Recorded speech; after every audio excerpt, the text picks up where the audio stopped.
everybody, it's Joanna with Ask Mom. Mama Knows Best. Come back at you with another episode.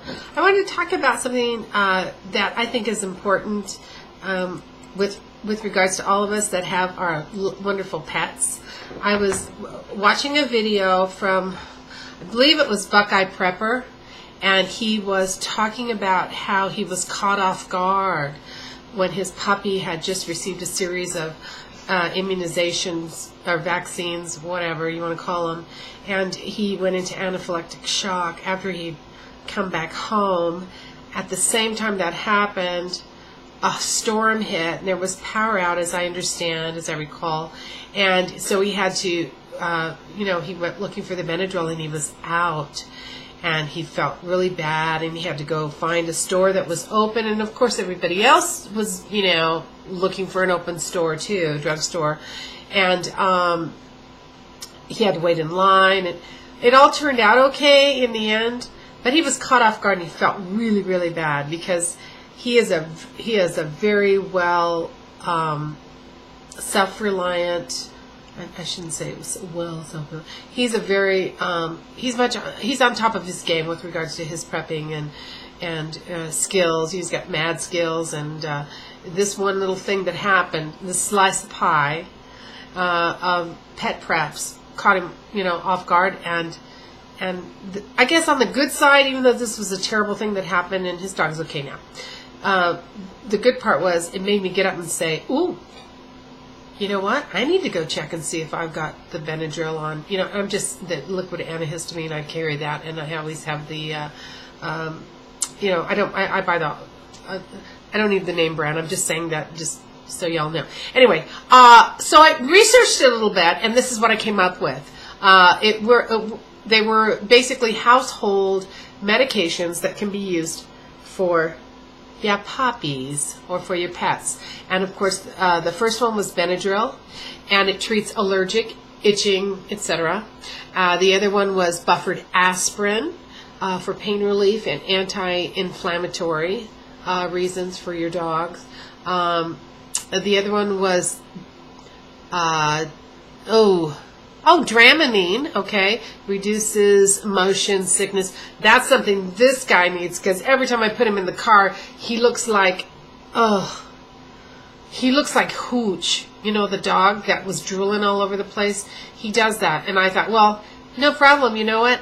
I've heard of people that said they have dogs that, get car sick. Baloney, I said to myself. Well, I got one now. I know what it's about. So I throw him in the car every chance I get anyway, just because. I know that sounds terrible, but I think, you know what? He'll get used to it, or we have to find the right position that he needs to be in, or whatever.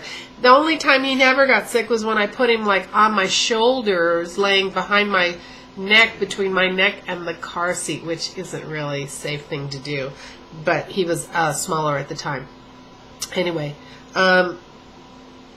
this is really interesting, huh, Jiggy? What were the other things that I found out about? Hydrogen peroxide used to induce vomiting after accidental ingestion of poisons. Imodium AD for diarrhea. Kaopectate for diarrhea. Mineral oil for... eliminates constipation, although I've never met a constipated dog. What was the other thing? Pepto-Bismol, that's an obvious one. Diarrhea, anti-vomiting, and gas. And Tylenol, do not use. Okay? Thank you. Anyway, I also found a link that had canine dosages and feline dosages, and I just thought that was interesting. So let's not forget our preps, our pet preps. And if you want, I'll put the little link down so you can go over it, and maybe you can copy and paste and print and have that, on hand for the puppies, because we have to take care of them, because they give so much more to us than we give to them. They love us unconditionally. They love our morning breath. They are our first responders when trouble's at the door. They protect us. They warn us. They're a good alarm system.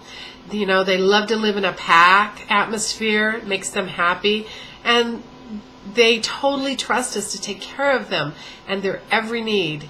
And one of the nicest parts of having my animals now, I know I have too many. I love them so much, but I'm so happy because I have so much acreage that they get to be, live their true spirit, and they get to run the property and chase squirrels and do all the normal things that doggies should do out in the wild, but yet have a safe place to return to when they want.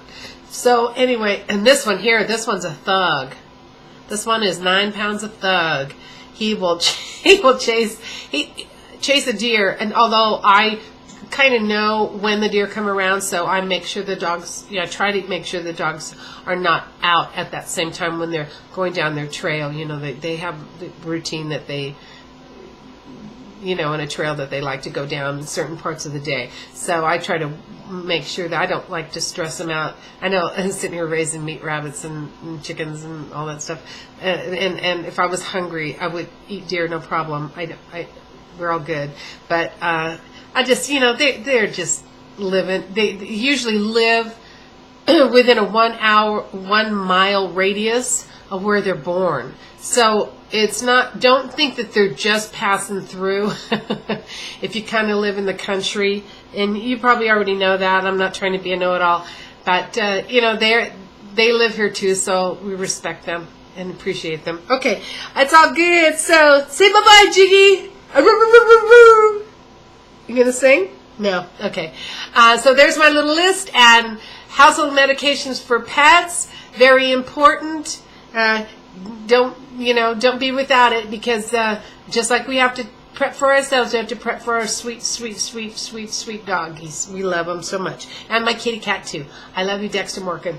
Peace out. Talk to you guys later. Okay?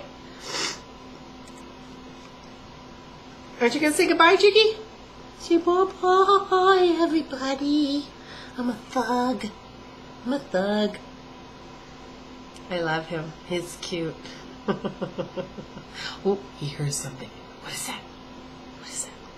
You're not going out there if there's a deer. He'll go out in the snow until he's buried in the snow. He's so brave. Okay, bye.